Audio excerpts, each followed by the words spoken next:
why cybersecurity out of like all the fields? What made you like, you're like, hey, that's like, that shiny object is what I want. Business. So that I think is really what's fascinating about it. That's such a big part that I feel like your brain just gets wired into like a completely different type of thinking, different type of perspective. It is very interesting how you take a look at the perception. Well, in a lot of cases, it comes down to the regulatory standards, but really if you were to just break it down to its basic components, there are very, very important pieces of information that people want to keep secure. So what's something you've seen in cybersecurity that made you rethink human nature? Welcome everybody to A Little Perspective. My name is Pranav, and today we have a very special guest for you guys, Brennen Schmidt. How are you doing today, Brennen? I'm doing great. Thanks so much for having me. No, of course, man. And I'm really excited for this. Been waiting a long time for this podcast to be out. So, Brennen, why don't we get the ball rolling by you just giving a brief introduction about yourself, what you do, everything in a nutshell. You bet. Well, my name is Brennen Schmidt, and I am an author and speaker. And I do quite a bit in cybersecurity and technology.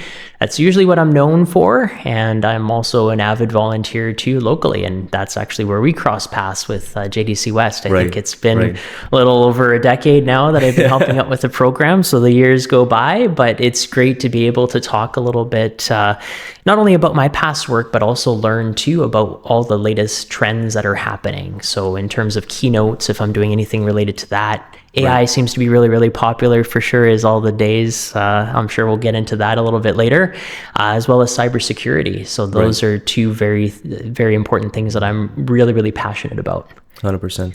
And Brennen, for today's podcast, I want to like change the theme up a little bit. Like we'll keep it natural. We'll, let it flow 100%.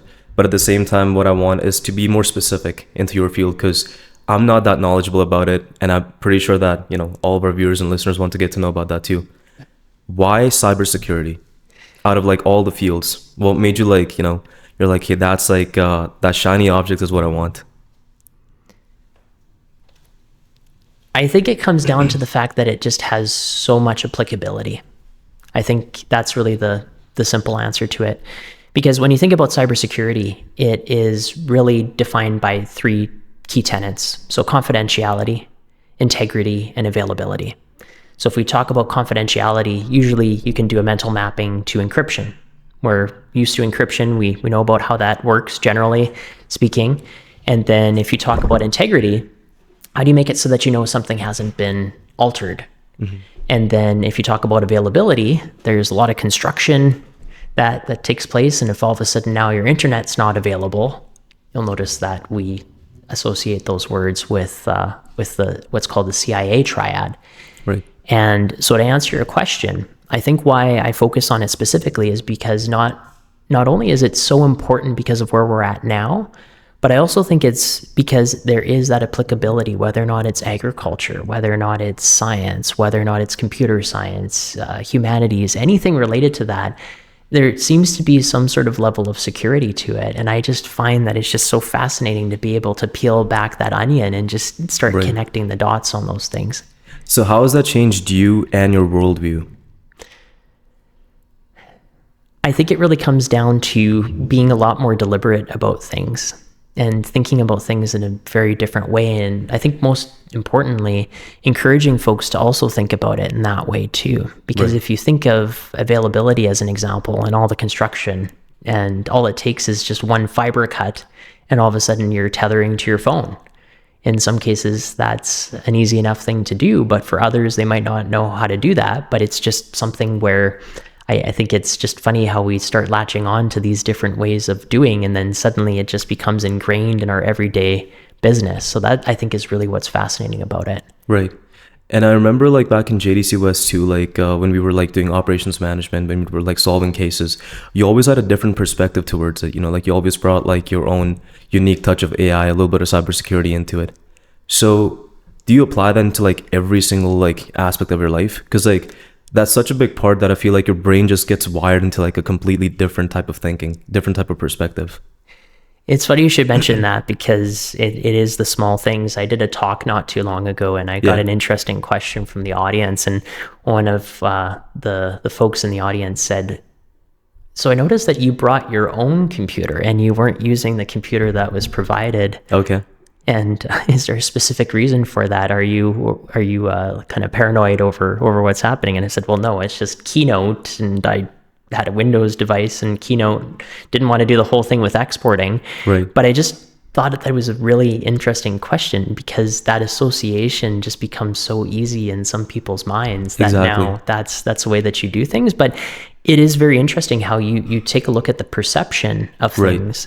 And then maybe one really quick story too on that front as well is that if you think of people who do what's called shoulder surfing, so let's say you're out on a public, let's say you're on a flight, or let's say you're in a public location, coffee shop, that kind of thing. And if what's visible on your screen is known to others, they'll be able to see what's going on. Or even if you're typing in your passcode on your phone, simply covering the screen or getting any sort of a shield so that you have to be looking at it, so it's a little bit more difficult, and it grays it out a little bit for those on the outside. Those are just some simple things that can really help. And it's just, in some cases it becomes second nature, and depending on what industry you're working with, that is just a way of doing, because that's how you maintain a really solid and robust business. So you mentioned different industry, like how does that matter? Like what are the different aspects of it? Like say for example, like e-health, or like, healthcare, or there's like, just like a finance industry. How does it vary? Well, in a lot of cases, it comes down to the regulatory standards, but really if you were to just break it down to its basic components, there are very, very important pieces of information that people want to keep secure. Right. And in terms of healthcare data, that's something that is very, very sensitive information that needs to be protected. The same rings true in a large degree of cases with financial information too. Right. And then there always becomes the perennial question, well, what would you rather have, healthcare data exposed or financial information? And it is quite a fascinating poll to ask that question. It's like a dilemma. and it is quite a dilemma, right? But that's just the world that we find ourselves in. And as things get to be increasingly more digital, there is that certain degree of trust. But as much as you have technology in place in order to try to help make things a lot more secure, you still have the human element of it as well. And trust just becomes so much more important. And that's why I think that we need to pay so much more attention to that. Right. And then you talk about human nature, I actually have something here for you. Because like I mentioned, like I have some specific questions right for you. So what's something you've seen in cybersecurity that made you rethink human nature? I think it's the simple things, like it's called tailgating. So imagine, and this is the perfect example. I haven't yet seen this employed, but I've always been curious to see if it's possible to do. Okay. But you have a box of donuts in your hand. Okay. Imagine you have a box of donuts in your hand, and if all of a sudden you're going to a doorway that has a key card access to it, and you just see a group of people, and it's the lunch rush hour, and you're like, oh, hey, hold the door open for me. Right. You're just so polite that you feel inclined to do that and hold the door open, even though I could have just been doing what's called social engineering, and I'm trying to bypass the safeguards that you have. So you see how it always boils down to that human element of things. And I know I was on a podcast a little while ago too, and the question came up, well, what about spam and all that stuff? And my answer to the whole point about trust is this. Usually when there is some sort of bad actor that's trying to exploit things, it's going to be on a spectrum of two things. On the one hand, it's going to be delight. So as an example, you got a Tim Hortons, #not sponsored, but let's say you got some sort of a gift card that brings delight. You're excited. You just want to say, yeah, absolutely. I'll do whatever you want me to do so that I can claim my gift card. Right. On the other hand of the spectrum, there is fear. And so we just wrapped up tax season. And then now you start seeing that there's some bad actors that are saying, well, hey, you don't want to be in non-compliance with CRA, so you'd better click here. Otherwise, you're going to have some consequences. Right. So again, it comes back down to the human element of that. And there's only so much that you can do from a spam filtering perspective. We all really, I think, need to be in this together. And it's these kinds of conversations and this kind of education and making us mindful of it that I think is really going to make us a lot safer in the end.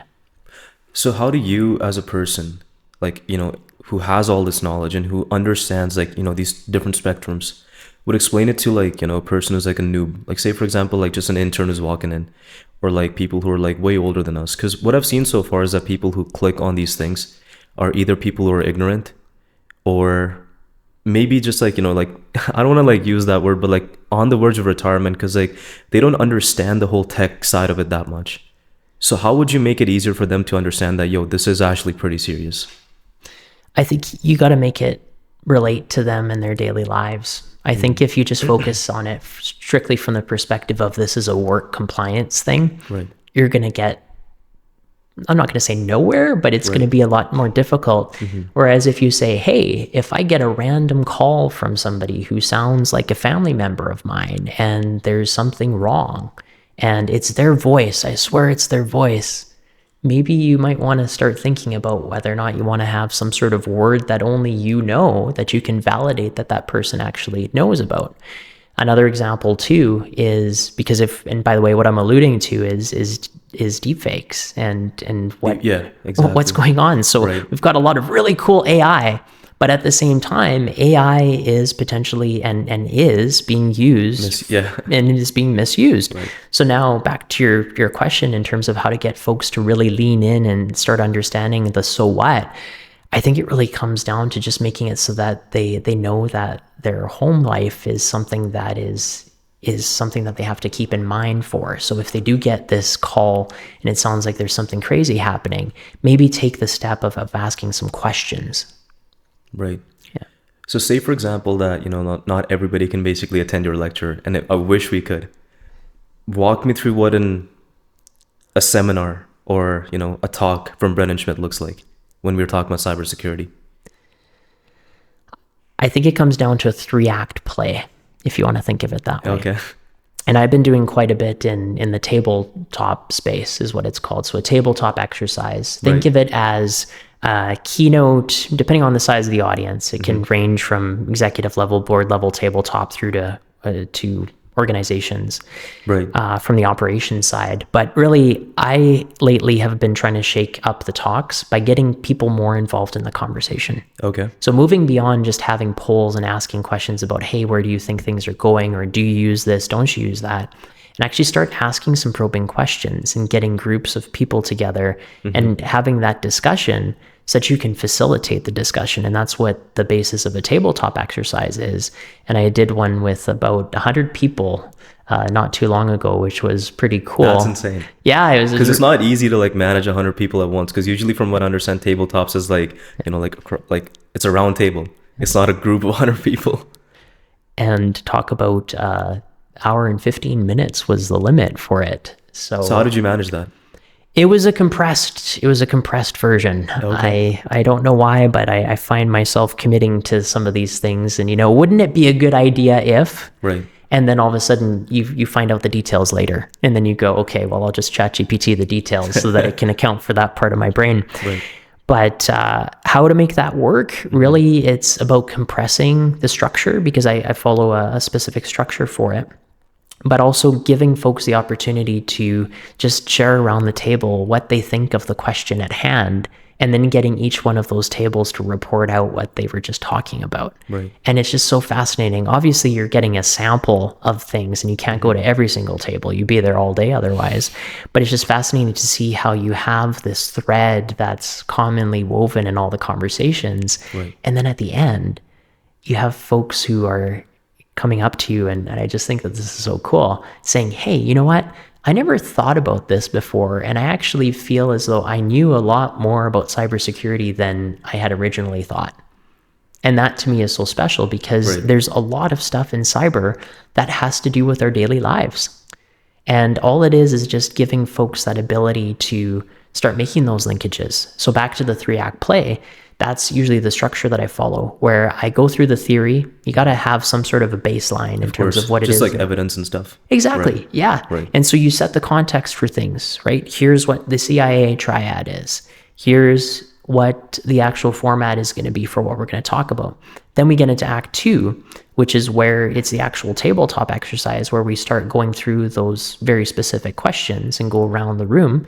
And then Act 3 is the broader discussion to say, hey, this was a whole lot of fun, and we talked about this specific scenario, but now let's start making things real by figuring out what worked and what didn't with this entire discussion. So it's actually very meta, but still very cool to see how that meta exercise at the end really gets people thinking and really encourages that discussion post the tabletop exercise, which I just absolutely love. That's awesome. And I feel like this is a good exercise for like people, like not even just like in your field, but any field, even students. So you mentioned like you gave a compressed version. How do you figure out what's important and what's not, or what should I ask or what should I not ask? I mean, I know like it's all repetition, it's all reps, it's like the gym too. But in your field, like you have to be cautious about like, hey, these are the most important things I want to talk about. So how do you make sure like how do you prepare ahead of time for that stuff? And maybe like, students or anybody who's watching this or listening to this, they can figure out like maybe in my exams I could do this, or maybe in my, consulting job or something, I could follow that procedure. It's funny you ask the question, what's the most important thing? Right. And what I love about that question is you're actually using a principle called the crown jewels. And so if you think of what's important to the business, and if you were to put everything that's important to you in one spot, let's say a safety deposit box, imagine having that. Or if those were your company's crown jewels, what are those important systems, or what are those important things that are all stored in one location? If that's an inventory of all the things that you want to cover, that now gives you a very, very strategic way of figuring out how best to pressure test the business. And so if let's say students were looking to study on these kinds of principles, it doesn't matter if it's cyber or if it's anything else, you'll notice that the same principle applies. You have a syllabus, and the syllabus will list out all the very, very important things that you have to study. And then the idea is to weave that all together and synthesize it. Right. That, I think, really is the magic behind it. So if you can figure out how to identify what those things are, and then start adding moats, if you will, if you think of it like a castle, that's a common analogy in this field, is it's kind of like the castle, and you got the moats and you got the alligators and all that stuff, and the drawbridge. Yeah. There's all the cool classic stuff there, the classic. Right. But if you look at why they introduced all those layers of control, it's so that they were protecting something. And so if you're looking at what future forward thinking is, especially amid all that's happening with AI, right, what is behind the curtains of AI and what needs to be protected? That, I think, is the quintessential question that we find ourselves asking. Right. How is it going to be protected? Because let's say, for example, if you wanted to prompt maliciously, now you can do prompt injection, and all of a sudden the AI is doing something that it's not supposed to be. Right. And we've seen a few different cases where that has happened. So again, it comes down to security and integrity. Right. So how is the world of cybersecurity looking right now? Like, I know you do extensive research on this. You're up to date on all these things. How is the world looking, and what do you think is the future for this? AI is disrupting things like you wouldn't believe. Is that it? And now you have AI against AI. You've got quantum computing on the horizon and what that looks like. So from cryptography's perspective, how soon before these passwords and all this money and time and effort that we've put into encrypting things is suddenly gone or what have you. It's a great field to start thinking about. And it's been said that, and actually commented on that in one of my books that I co-authored, is so I did one during the pandemic too, and so we called it emergency, and so that was something that we talked about was 100%. was some of that in terms of the jobs that are available in cyber specifically, but in Cyber City Safe, emergency planning beyond the Maginot Line. That's the book that I co-authored with 3 others, and in that work we took a look at what the Maginot Line was. And in this case, it served as a bit of an analogy for how we typically tend to look at things. So for a little bit of a brief history lesson here, if you think of the Maginot Line, it was this fortification that France built, let's say World War 1.5. Okay. One would think that with all the infrastructure that was in there, that it would be this complete circuit and it would be impenetrable. But then there's one sliver that ends up not getting as much attention as the rest of it.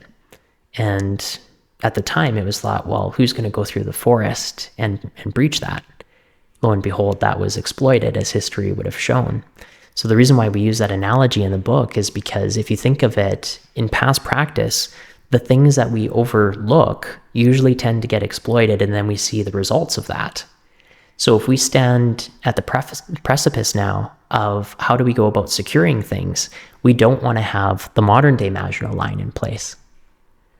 So that's really where you'll notice that the analogy is there. I see you nodding, right. And that's really, I think, where the magic comes in. It's like that chink in the armor, right? Yeah. Okay, that's pretty interesting. And what do you think people should be really wary of? Because like you mentioned, like it's disrupting everything. How does that affect like us? You know, like day-to-day people, businesses. Like, what do you think is like going to be the result of that stuff? I think we're going to be seeing a lot more disruption in terms of what we've already seen. And we're calling it right now. And I think if we look back on this transcribed podcast, the AI might remind me about this. Right. But I think we know very little in a lot of cases about how AI works, or if it's limited to a subset of people who are programming it. Mm-hmm. That's not a library now. Let's look at an analogy of a library. If you were to go into a library, pick up a book on an even thing, sure, it might be outdated, but you can flip through the pages, take out the book and return it. Right. And at least you know that book is that book. Now, if all of a sudden we have AI in place and the access to the library, if you will, is limited to a specific platform that has to be paid, now you start looking at what that access looks like. And not only that, but how much it's constantly changing. If you have a book that's constantly rewriting itself, in effect, how do you have that integrity check in place? And that's where your cybersecurity comes back in. Exactly. Right. Exactly. So how do you think, so what's the solution basically? Like, I know like if there is a problem, there has to be a solution. Might not be one, but in your perspective, what do you think it could be if you had to come up with something? I think we're going to have to really look at how we go about regulating this. Okay. Because it's just so disruptive and it's changing so much. I'm no economist, but I think you ask anyone, what is the impact of jobs in the future with AI? I want to be an optimist, and I want to say that we're going to be no different than, let's say, when the printing press was made. That was hugely disruptive. Now, all of a sudden, everyone has access to books. Fast forward a few centuries, and then now, all of a sudden, we have access to AI. What does that look like? I think it's exciting. Right. At the same time, though, I think that those controls that we need to have in place are just so fundamentally important for us to consider. And I seriously hope that in terms of what we teach from K to 12 and post-secondary, and even just in the workforce at large, I think that it's going to be so fundamentally important for us to start getting folks to understand exactly what AI is and what its capabilities are, with the added measure of making sure that there's some sort of checks and balances in place for it. Right. So have you ever thought of starting like a maybe business XYZ number class for AI? That would be a lot of fun. And I think the crossover with AI would be really cool. Because I think we need that. Like, I mean, I'm not like, again, no hate to the education system, but like, I wanted to ask you about that too. How would you incorporate AI from K to 12? And the second part of the question is, how would you do it at university? Because I know we need people like with your knowledge, we need people with your extensive research to actually give real life facts, real life data, not just something that's been getting carried forward for the past 20 years, because that's, like you mentioned, it's always changing. So you need someone with like your skills, right? So how do you incorporate that in education? I think as you're saying that, it's less so about one individual. And your podcast is a little perspective. So here's a little perspective on things. Right. I think it's not just one individual. I think it's a group, and I think that it's folks coming together to understand this.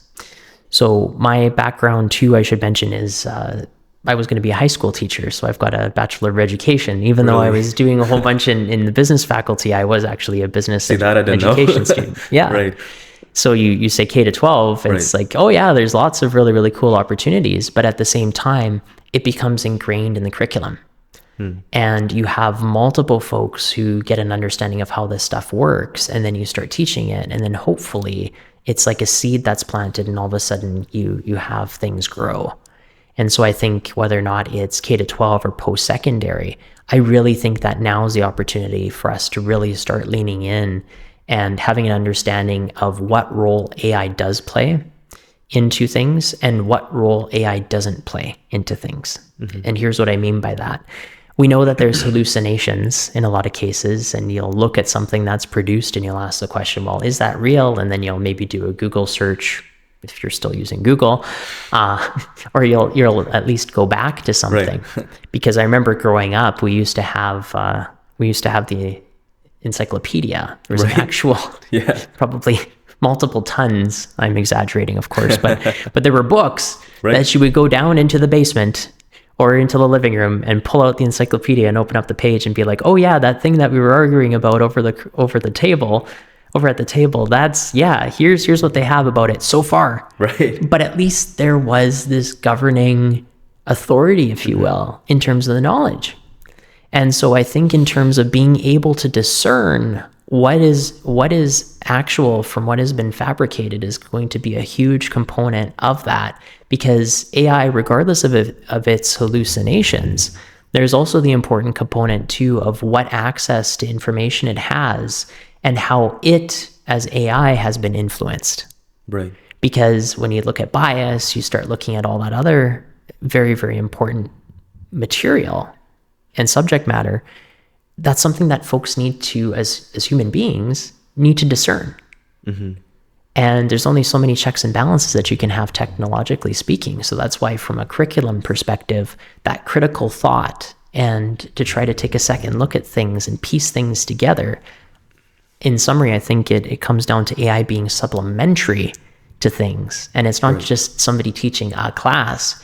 You now have a whole cohort of students now that can go out and exhibit that and model that and show folks, here's how we can safely and responsibly use this technology that is fundamentally changing the way that we're going to be doing things going forward. Right. And I know you have a lot of things going on in your life right now, with traveling, your own stuff, work and everything. Would you welcome this type of opportunity sometime down the line about, possibly teaching a class about AI? I think that would be so much fun. Yeah. And I think it would make an awesome collaboration too. If you had to give me like a first lecture, little TLDR, what would it be about? I think what we just talked about. Yeah. I think it would be just how it works, generally speaking, in terms of how to prompt, because if you go to the basics of it, really you get what you put into it. And so if you're prompting properly, you'll generally get good input. But then how do you supplement the results of that into something that you can shape into something your own? Because if now everything's artificially generated, and I think that we've largely found ourselves in this trap, there's something very, very compelling that's produced and it can model any sort of author that you want. Now the question becomes, well, how do I know that that's actually produced by that individual? So that's why I think as part of a class, something that might be of value is to say, well, hey, instead of having AI actually generate the content for me, let's maybe turn this on its head and start saying, well, why don't I just do a brain dump of something that's my writing and then have it find gaps in things and find me some sources. Right. Because one hack that I love doing as far as AI is concerned, and I wish I would have had this in my undergrad days, because this was back when you went down to Archer Library and you had to actually have paper books and figure out what the citation style was. But now you can take whatever the citation style is and use AI in order to refactor it and put it into your document. That is a huge time saver. Right. And I think a very, very responsible way of using AI, because now you're using your thoughts and supplementing it by having that research that you've presumably validated and then having AI do the citations for you. Now you're following what academic integrity demands. Right. And it also, I think, helps you potentially in the future become a better thought leader and a better writer, because it's able to pick up, and I've used it on multiple occasions where it will take a look at what I've written and then give suggestions. And then it's up to me to incorporate whatever those suggestions are that are made to it. And I think that that's a responsible use of it. True. And I think that that's something, if we can get that into a course or package that up so that folks can have an understanding of what that is, Right. I think that's a very fair and responsible way of being able to do that. Well, I really hope that works out, because I mean, that's the class that I would love to attend, especially from you. Because I know, like, what's it called, the way you would structure it and the way you would shape it would be so interesting and like unique in its own way. So I know, I hope that happens too. Yeah. So speaking of AI, you know, people are still getting used to it, of how it works. Maybe students or like anybody again. Any hacks from you? In terms of AI? Yeah. Yeah, I would say just try to prompt it using a specific persona. So if you give it a persona for something, so say, for example, you want to do something related to a report or something like that. Okay. And if you want some inspiration, or let's say you're working on a contract or something like that, you are a, managing director for a Big Four consulting firm or something like that. That's a meta context for it. Right. It'll probably read through its repo of materials from, let's say, the Big Four, and be able to provide you with a pretty compelling response that you can then tailor it to something. So in that case, that's one example of a hack. But what I would also say too is get it to channel whatever you're looking for in terms of that specialist or expertise. One example that I shared in my keynote, and again, they're trying to introduce safeguards to things, but then it always seems that you can always trick it. Right. So in the one case, this was way back when ChatGPT was first on the scene. Somebody had an animal that had some blood work done, and there was something wrong. And so the individual said, well, can you channel a veterinarian? So, right, that meta Right. prompt, channel a veterinarian and take a look at this and tell me what could be going on based off of these symptoms. Well, as it turns out, according to what was published, ChatGPT was able to come up with what it potentially could be, which I think is very interesting. Right. But again, not a replacement for professional advice from a veterinarian or other professions. So I think, long story short, there's some very interesting use cases that you can use to channel all these different types of writing or all these different types of perspectives. Right. But it ultimately is incumbent upon the person using it to make sure that they're using it responsibly, because remember, there are only so many safeguards that can be put in place for these things. And so, as an example, the one that I would always joke about was, and this was back in the early ChatGPT days. Yeah. This was actually funny enough with the accountants. I said, you're a professional, you're a CPA, and I had the audience just give an example of what they were wanting to do for a letter, if I recall. And I said, so you're a CPA, you want to do this specific letter. And it was just funny because we were able to find a bypass by saying, well, hypothetically speaking, if you were to write it in this way, how would you do it? And so you can see how over time folks pick up on that. So they have to introduce safeguards. Right. But it was just a really fascinating talk, because you had one person, I'll never forget this, in the audience that said, hey, back to your question earlier, I'm near retirement and I don't necessarily know if I need to learn this stuff. And also too, I don't really, and their words, not mine. Right. I don't know if I necessarily need to learn this stuff. And I'm not convinced that it can actually help my work. Exactly. Yeah. Let alone be a substitute for the expertise that I bring. Mm-hmm. And I said, you bring, as well as your colleagues, bring an immense wealth of expertise. And it harkens back to that idea of AI being supplementary to the work that you're doing. Right. And then you fast forward, we ended up coming up with some sort of esoteric letter. I'm not a CPA. Fair enough. I tried to do a bit of Googling beforehand so that I could at least know a little bit about the business, Yeah. right? But you fast forward to that keynote that I did, and it was a lot of fun because all of a sudden ChatGPT in its early iteration came up with a very compelling letter. And that individual who said that they would never use AI or didn't think that they would use AI is sitting there in total awe and going, wow, that I can see myself using that. Right. Right. Totally. So you can see how in that way, it gets folks to really lean into curiosity. And I think that it sparks creativity. And I think that there's something really special about that. Exactly. But it needs to be used responsibly. Okay, so before I ask my question, would you say that it's like you mentioned, a supplement and not a substitute? Yes. Okay, so we were talking about this earlier too, like before we started the podcast. There's always like this, chaotic, like everybody's like, oh, it's going to replace this, it's going to replace that, we're going to lose our jobs, that's going to happen.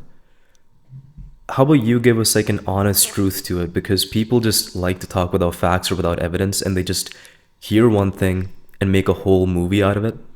But you as a professional, what do you think is going to happen? Or what do you think is the future when people say we're going to lose our jobs?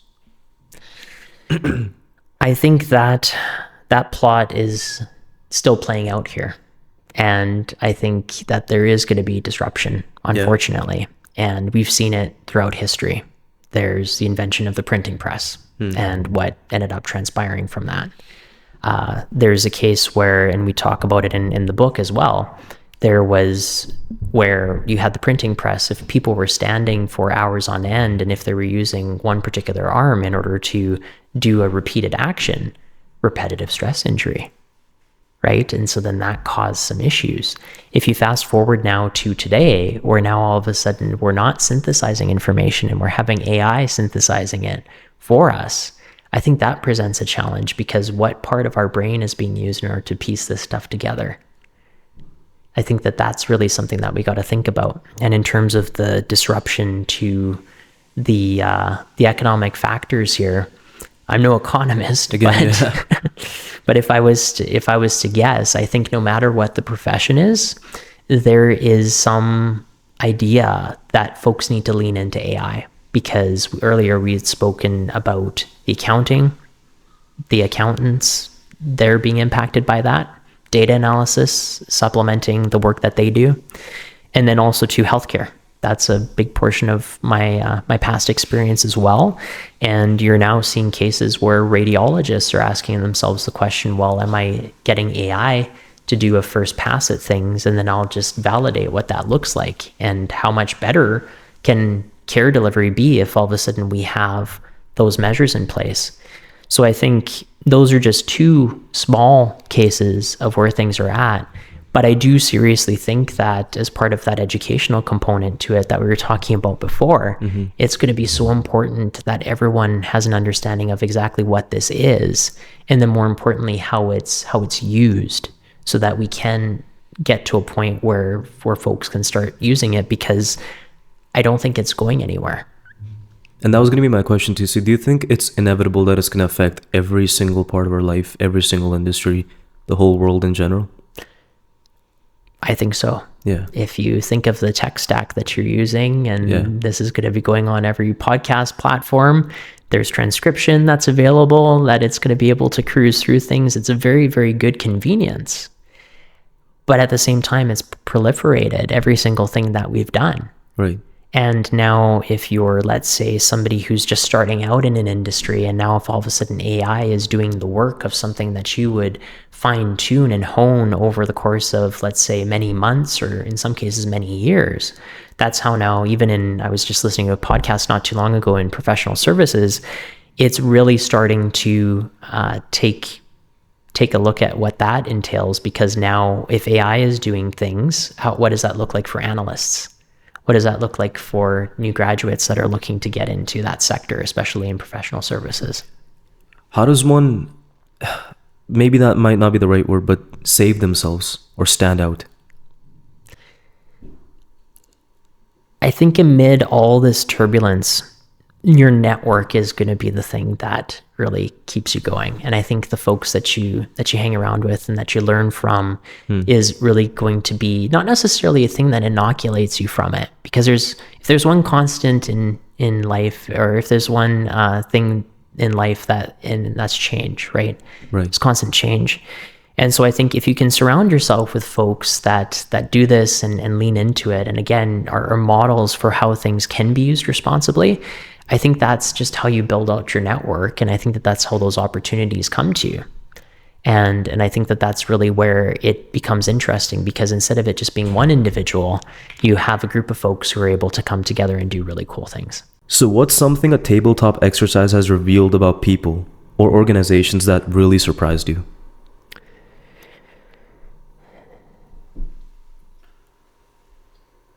In a lot of cases, folks think that they've got everything Figured out. Yeah. And then it turns out not to be the case. And it's put to the test. So in tabletop exercises, there's this thing called an inject. And what an inject does is that it introduces new information. So an example of an inject could be, all of a sudden, this thing that happened now ended up on the 6 o'clock news. Depending on what level in the organization you are, do you need to concern yourself with that, or is that a distraction? So thinking about it in that way is something that's interesting and is a way of pressure testing response capabilities. But I think to your question, I think in a lot of cases, if you can create an environment that people feel comfortable to say, we don't have that, or I don't know, and say those 3 very scary words, I don't know.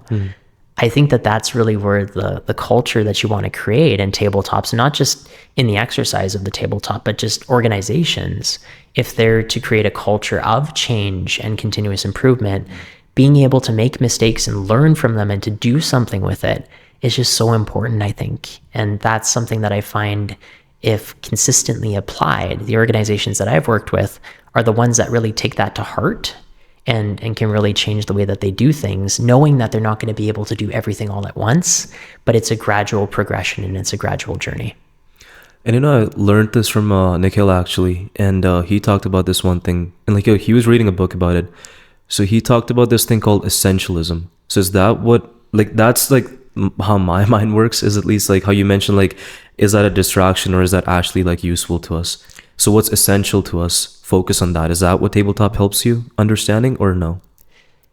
I think that would be a pretty good description of it. And back to the whole point about the crown jewels, that's really something that's important, because if you're able to design a tabletop exercise where you're effectively not necessarily attacking, but let's say pressure testing. Let's use empowering words here. Yeah, there we go. But you're pressure testing the things that you hold dear in your organization. That is something that not only makes you a lot more resilient, I would argue, but also gets folks to strategically look at the things that matter to the business. Because at the end of the day, if you do something a specific way, or if there's a specific system that allows you to make money, and if that thing is no longer available because of this small thing that we didn't consider, that to me makes a lot more of a resilient organization. Right. And if you were designing a tabletop scenario, not for a company, but for life, what kind of challenge would you throw in to test someone's character?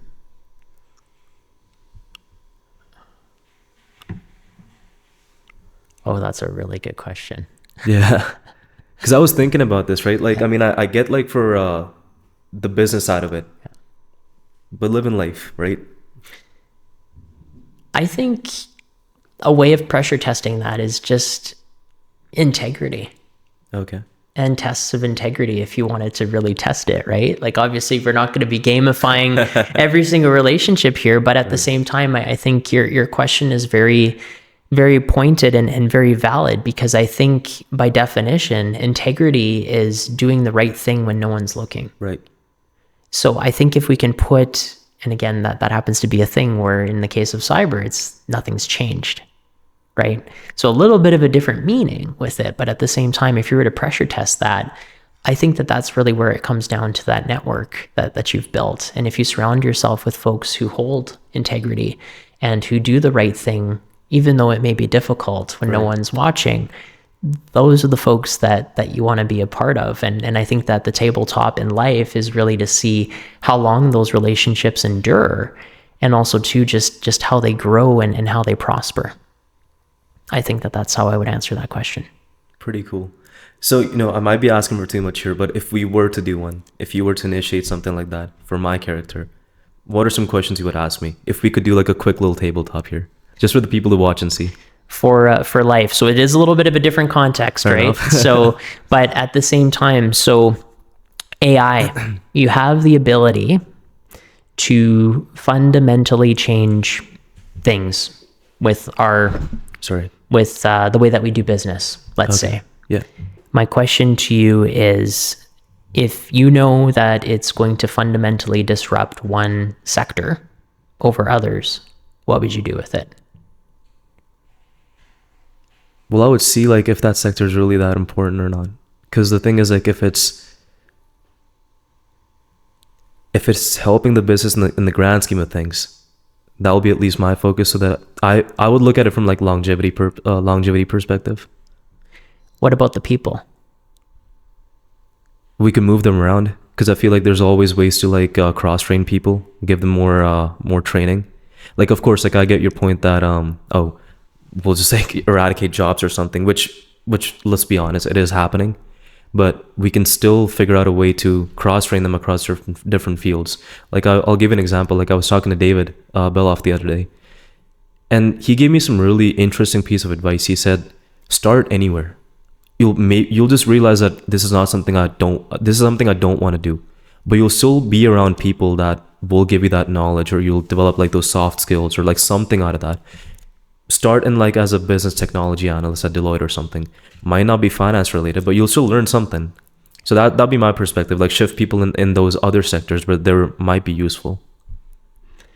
And assuming that there's those supports in place for them, right? That I think is something, and yeah, I think it's an interesting thought experiment here too, right? And I think that's really where like you start going layer by layer and question by question. Well, how do we invest in this? How do we get that to happen? And just have these really big ideas, but then have them be a little bit more concrete by maybe doing a report afterwards and say, okay, so this is what we're going to plan on doing. Right. And like you said, it comes back down to that network and what that looks like, and how you can get folks together at the table in order to have those kinds of conversations. Because I don't know about you, but it just is always so much fun. Not only these kinds of discussions, but also too, you go to a bar or whatever, and you just sort of solve all the world's problems over drinks. Like that's pretty insane to think about. Yeah. And now I'm thinking of a Guinness, but yeah. So you mentioned about building a network, right? I want to ask you, what advice would you have for like, people like as a mentor, like shifting towards like a mentorship aspect of this podcast now? How does one build that network? Like, there's students. How do you start? Where do you start?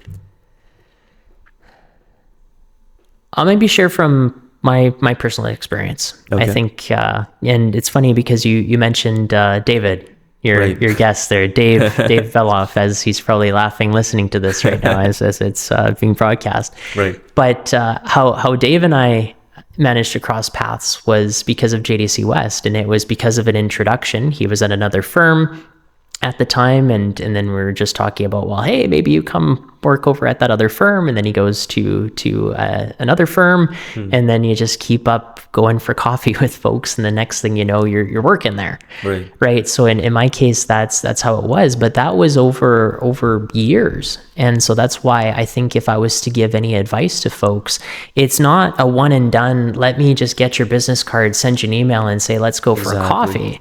It's something that I think has to be meaningful and something that you actually apply things, because if you want a bit of a level up, if you will, in terms of relationship building, imagine instead of just going for coffee with somebody and you start asking questions like this and then say, hey, what's your advice on this?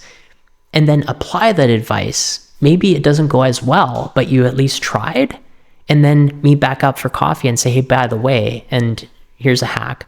In your invite, say, by the way, that thing that you'd mentioned to me last time, I tried it out, want to chat with you about how it went. Okay. That's a pretty cool flex. Right, totally.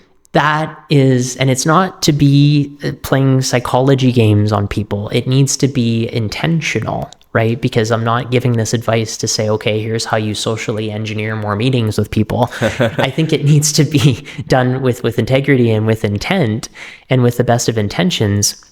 But I think if you keep that up over a long period of time, you find yourself networking with some very, very interesting folks. Right. And the other piece that I would share too is that make sure that you are doing that over and over again, and you actually keep the relationship alive if it makes sense, right? So in the cases of me specifically, there's some folks where we've never actually met IRL yet, but we still keep in touch with each other, or we've had a Zoom call or Teams or what have you.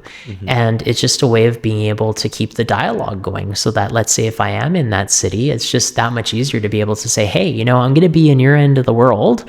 Would love to meet up for a coffee and finally meet up. And I've done that on a few occasions, and it's so cool to be able to just be like, hey, we finally managed to cross paths. Let's go for coffee. So how has JDC West and this mentorship whole thing like shaped you as a person? Because I know like you yourself was a mentee at one point and had a mentor, and now you've taken that mentor role. So explain this whole spectrum to me. Like, how has your journey been in this case? I'd have to say it always is fascinating to me to see the different students and the delegates that participate in JDC West, because I think it all depends. And I'm not saying that just because you don't do something that you're not a networker. Like, everyone is their own person and they do things a specific way.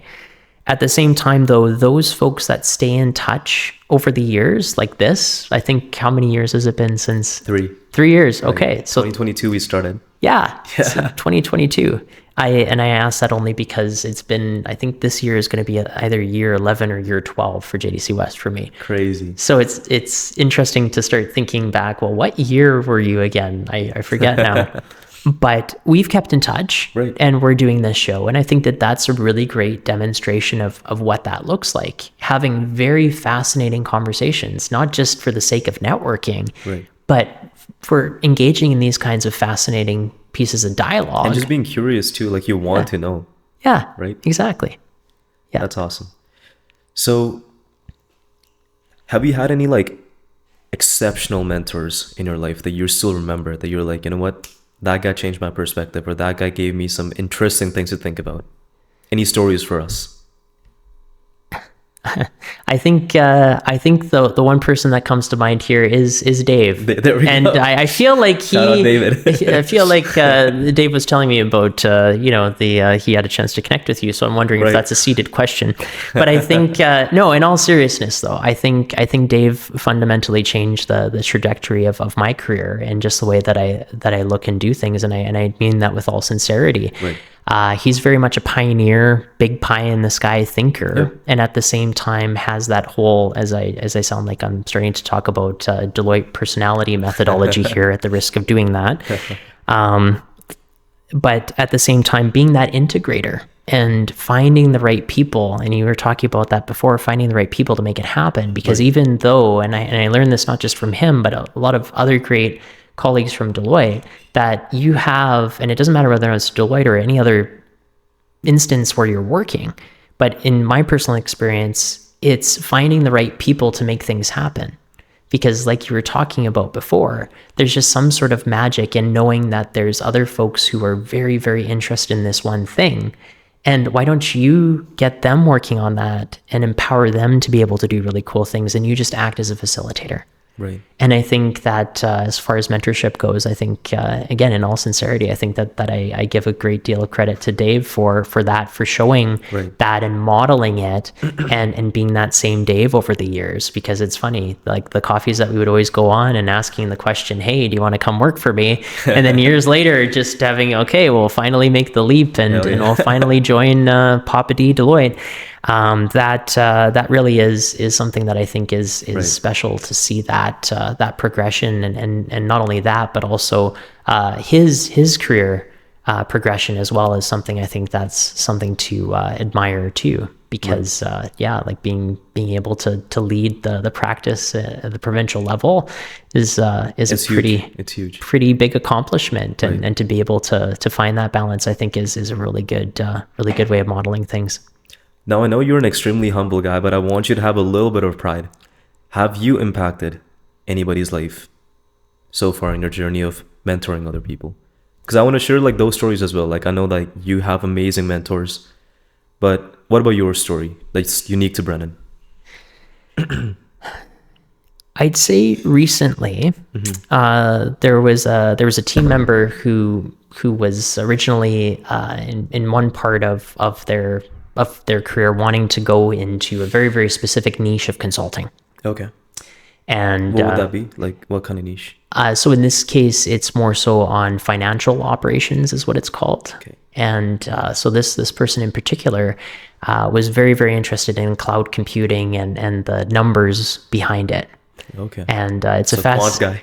It's a fascinating subset of it. And what I find very humbling about it is that when we had the opportunity to work together and being able to work on these different types of presentations, it was very neat to be able to see that subject matter expertise be able to be put onto this canvas, if you will, of this thing called PowerPoint.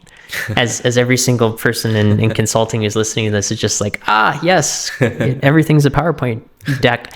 But the thing is that once you get an understanding of how to share that message, it is just so cool to be able to get on a call with that person and say, okay, so let's see if we can maybe reframe the message a little bit, structure all that great stuff that you're doing about financial operations for cloud, and then be able to empower that person in order to go in front of a client and just knock it out of the park.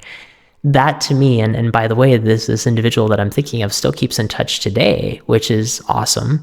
And they're excelling. And I just absolutely love seeing that. And if I played some small part in being able to help them achieve their career aspirations, I think we're all the better for it. Exactly. And I feel like that's just like the whole point, right? Like what I always like talk about, and like we've always said on the podcast too, is that there's cake for everybody at the table. Like I learned that from Joe Rogan. He mentioned that like when he's up or when he's, at Cloud9, his goal, his duty is to bring everybody that were close to him up to that level too. Yeah. And I don't think there's any greater satisfaction than that, right? So I got one question about mentorship here for you. What's one piece of advice you gave as a mentor that you needed to hear the most?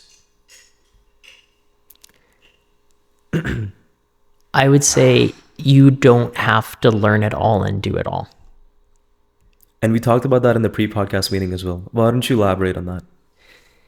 I think in a lot of cases, and I was there at one point in my life where I had to learn absolutely everything. I just had to get into the weeds of everything, and it occupied so much of my time. Okay. And then I thought that I'd be an expert at this thing and then just go really, really deep into this one area. And then when you start working with like senior leaders and they're not into those weeds, it teaches you really quickly that it's good. Don't get me wrong. It's good to get into the weeds of things and have an understanding of how stuff works. But depending on where you go in your career, in a lot of cases, you have to abstract it, is what it's called. You have to go to that next layer and make it like a bit of an impressionist piece of art, right? Okay. So if you go to an art gallery and if you are a fan of impressionism, you take a look at that artwork, you can still make out the fact that it's a field, even though it's a brush stroke with a lot of paint on it, right? But from afar, you can see what it looks like. That I think is something, if I would have taken to heart a little bit better in earlier on in my career, it would have definitely helped a lot, because it would help me refine my message in a way that would resonate with folks. And I feel like it comes under the initial question that I asked you as well, is that what is important? Like you mentioned, like not getting in the weeds of everything. So how did you decide that for yourself, like throughout this whole journey of you working, mentoring, getting mentored? Is that this is what's important for me, this is what's not important for me? I think the crux of it was when I just started noticing that the message wasn't landing. And so if I was presenting, so let's just think, before I learned how to make a really solid slide deck, before things were just all over the place and things just weren't landing. And I thought to myself, well, it's a really, really good idea. Why isn't it being bought into? And really, it comes down to being able to articulate that message for your audience. And let's say, as an example, I worked in communications and corporate communications. I knew what tailoring a message to an audience is in a news release, let's say. But it's a totally different thing to now have to do that within the organization and to work with different stakeholders who might have different interests. Right. And learning how and watching and seeing how other people did that, I think was really foundational for me, and to be able to see that modeled was a huge game changer, because then at least there's something that you can anchor to, but you can still make it your own. So any advice for people who are just stepping into, like, you mentioned new grad roles, or just starting as an intern, or even students? Any advice for us? I would say be very, very curious and try to see where you can deliver value. If you can find something that folks are doing, let's say if there's this report that it takes forever to come up with, and let's say you took a class on Power BI or you took a course on what have you, just entertain the conversation and say, hey, I learned about this thing. It might be able to save you a whole bunch of time. Do you want me to come up with something? Do I have your permission to come up with something to see if I can save you a bit of time? Right. That now is not only something where you're able to apply those skills, but can add immense value to the organization. That makes you stand out in the organization because you're applying those skills while at the same time delivering value for folks. And that's something that really can make an impression. Right. And speaking of this entire shift from like online and back in the day, like going real, like IRL. So I have a question. Do you think mentorship is becoming obsolete in a world where we can learn from anyone online? Or does that make real mentorship more valuable than ever? I think it's the latter. I think it makes mentorship that much better in terms of IRL. Like this, you can't replace it. No. Right? You can see, you can hear, there's just something different to that. And I'm not knocking VR headsets or anything like that, or anything like that, or AR, but at the same time, that I think is a way of being able to keep the conversation going. I don't think that anything replaces being able to actually meet in person and get a sense of what's happening in the context of things. Because one thing that I'll share too is if we think of case studies as an example, because back to students and JDC West and JDC West, case studies have to be looked at contextually, not only in terms of when and where they were written, but also too what has changed in the broader perspective of things. And the analogy that I like using is that if you think of it as paper clips on the ground that all of a sudden is being held together, the case is being held together by the paper clip. Now you're focusing on a very micro level. When if all you're doing is you're looking at the paper clips and you don't look up and you don't see what else is happening around you, that's where now you're just so isolated and focused on that one specific thing, that back to that whole pioneering thing. What's the big picture that you have to articulate for the so what? I think that would be my big thing to underscore, is just think about that mentorship opportunity and just what kind of reciprocal benefit that can have. Because here's one thing to maybe point out as well, is that if you were to ask me the question, why would you spend, let's say, I can't forget now whether or not it's 11 or 12 years. 12, I think you mentioned. Or I think it was 11 or 12, but why would you keep coming back for doing that? And I think it's because it's very rewarding. There's just something about seeing a team of students who have never met before, presumably, or if they have, not in that context, come together and have to form, storm, norm, perform. Who would have thought you'd be doing, you came up with that right now? Well, that's not me. That's organizational behavior. Shout out to the organizational behavior class. I forget which model that 260. Was. Yeah. 260, form, storm, norm, perform. That's not me. But if you think of that in the compressed setting over the course of a fall semester, and then you see the team deliver, and sometimes it's a little shaky, the first one, but then all of a sudden you fast forward to December or January rather, when it's competition and it's a completely transformed team.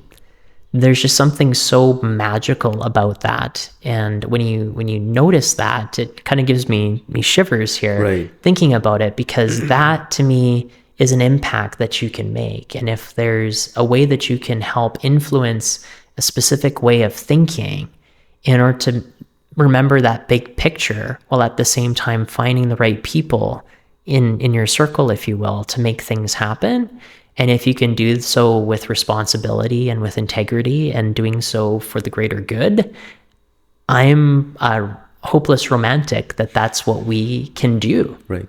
And I think that it really is something that we can really do.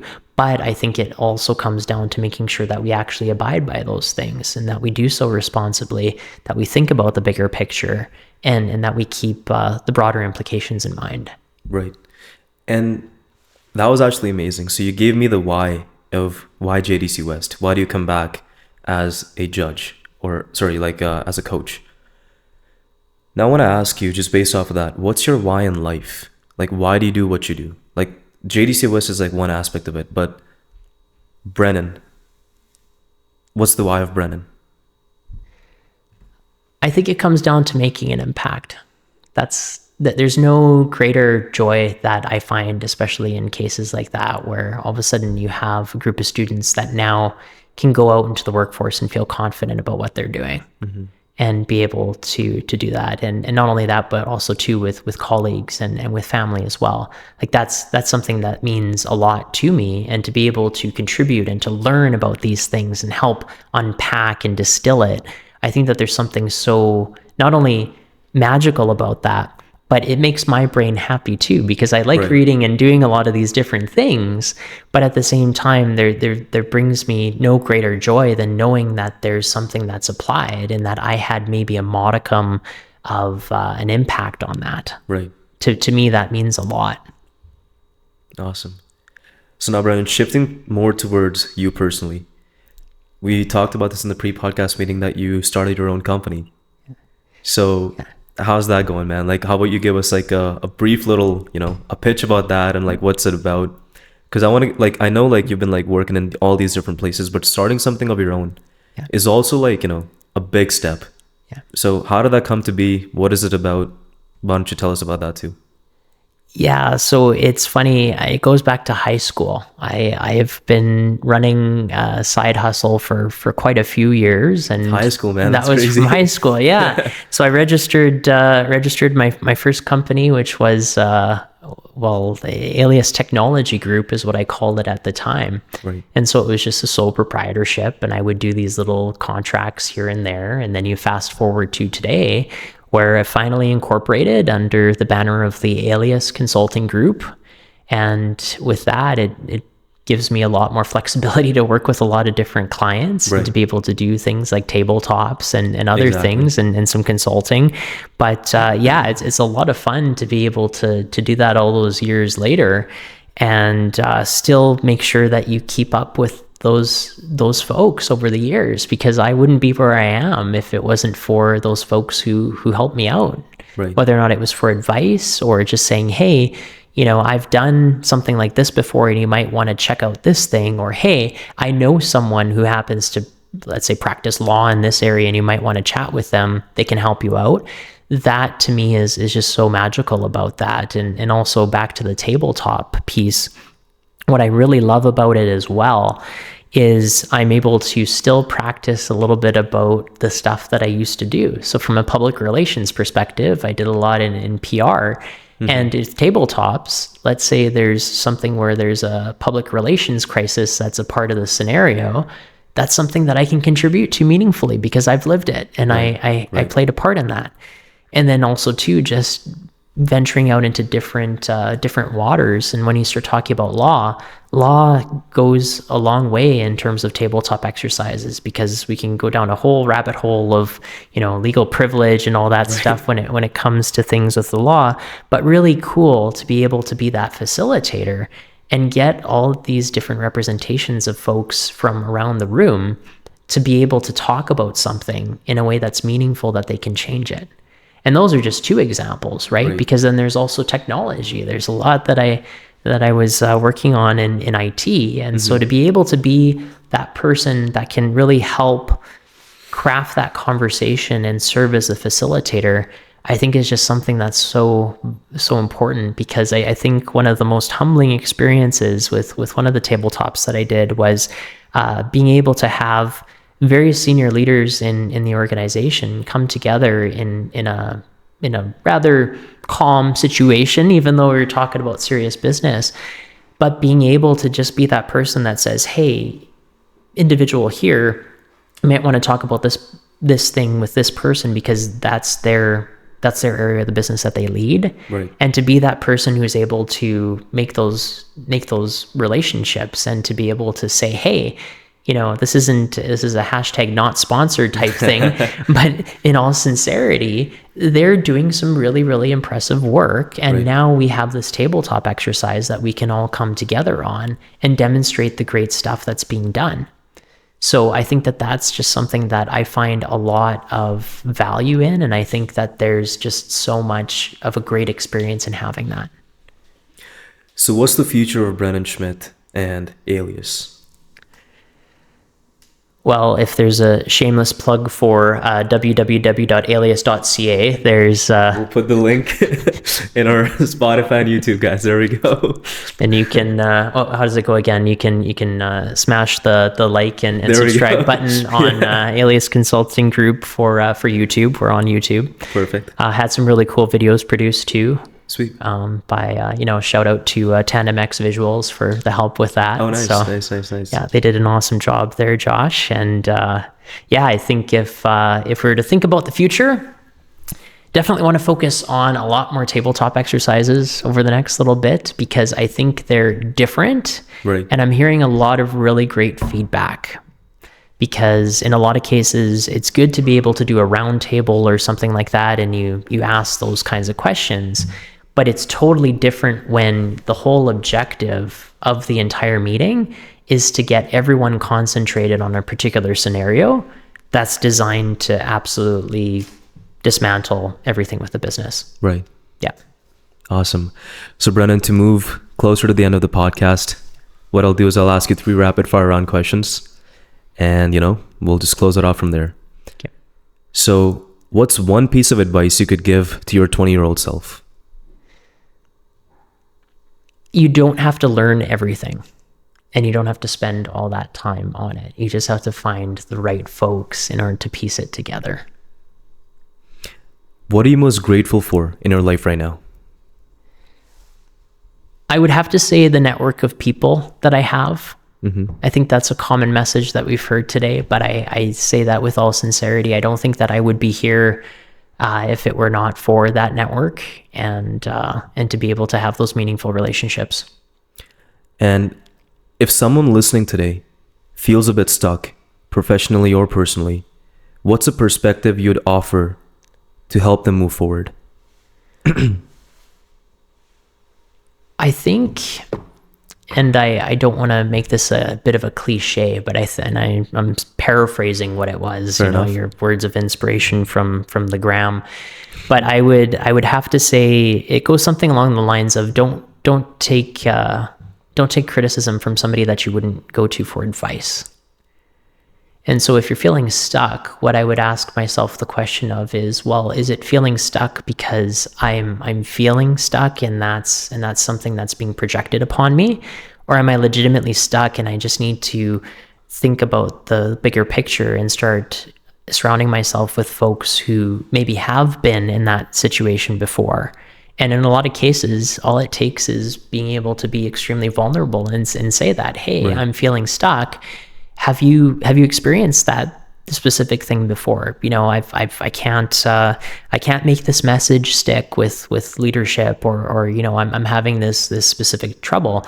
Do you happen to have that experience yourself, or do you know someone who can point me in the right direction? There's something I think so powerful in that, and I think that that's something that I would give for advice for folks. 100%. And Brennen, before we part ways, any final piece of words, any final advice to our viewers or listeners?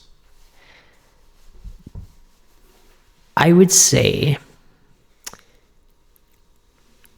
don't lose your sense of intrigue and always be searching for things, because like I said at the beginning, change is happening all the time. And if you can crush, let's say, 10 pages of a book every single night, eventually you find yourself having a stack of 5 books.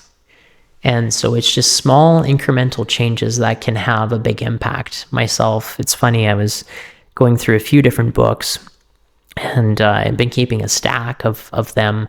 And it dawns on me every now and then that all of a sudden you start looking and you're thinking, oh, well, 6 months has gone by, but here's all the books that I was able to read. I think that those small gradual changes in our daily lives, just changing things up a little bit, can make a huge and profound impact on things. You won't see the change necessarily that same week or even in that same month, but you fast forward a little bit later, and then now I think that you start seeing the books piling up. And I think that that's what we can call experience. And I think that that's something that you can refer to. And if you can leave a lasting legacy, I think that that's effectively your book.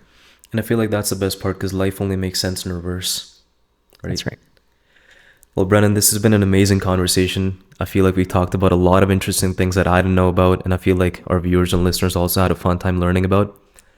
And I think we need to do like a few more episodes about like specific topics, and we'll plan those out too. But really appreciative and really grateful that we had this conversation. And thank you so much for being on A Little Perspective. Well, thank you so much for having me. Take care. Okay.